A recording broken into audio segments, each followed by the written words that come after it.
بسم اللہ الرحمن الرحیم۔ السلام علیکم دوستو، مرحبا ٹی وی میں خوش آمدید۔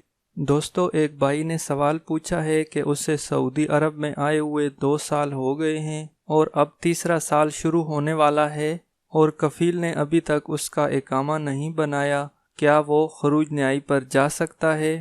تو اس حوالے سے سعودی عرب میں جو محکمہ پاسپورٹ یعنی جوازات کا جو قانون ہے، اس میں یہ ہے کہ جو بھی غیر ملکی سعودی عرب میں نئے ویزے پر آتا ہے اس کا 90 دن یعنی 3 ماہ کے اندر ٹیسٹ پیریڈ ہوتا ہے، یعنی تجرباتی مدت دی جاتی ہے۔ تجرباتی مدت کا مقصد فریقین یعنی آجر اور اجیر یعنی کفیل اور جو بندہ اس کے انڈر کام کرتا ہے ایک دوسرے کو سمجھ سکیں۔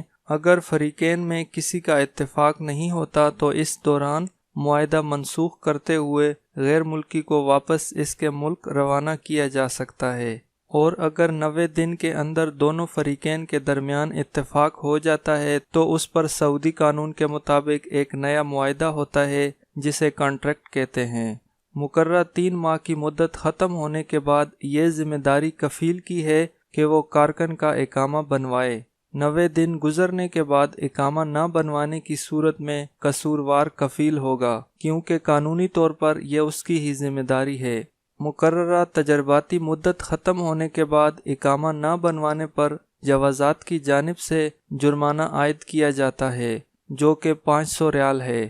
قانون کے مطابق کفیل یا کوئی بھی کمپنی اس کی ذمہ دار ہوتی ہے، اور اگر آپ کا کفیل یا کمپنی آپ کا اقامہ نہیں بنوا رہی تو آپ ریاض میں پاکستانی سفارتخانے سے رجوع کر کے اپنی درخواست دے سکتے ہیں، جس میں آپ اپنی مکمل تفصیلات بیان کریں تاکہ سفارتخانے والے آپ کی قانونی مدد کر سکیں۔